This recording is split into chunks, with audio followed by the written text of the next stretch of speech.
hindi na po maganda ang ginagawa niya. Kita ka, boy! Kita ka ngayon, boy! Wala po akong hindi po ako bayad.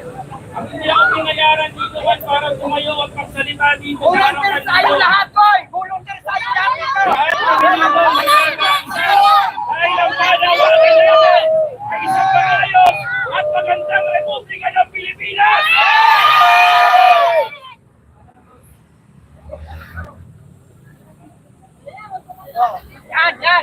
Wala ka sa hatato.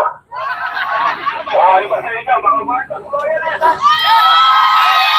Ito ang laban na totoo at totoong mga matatapang.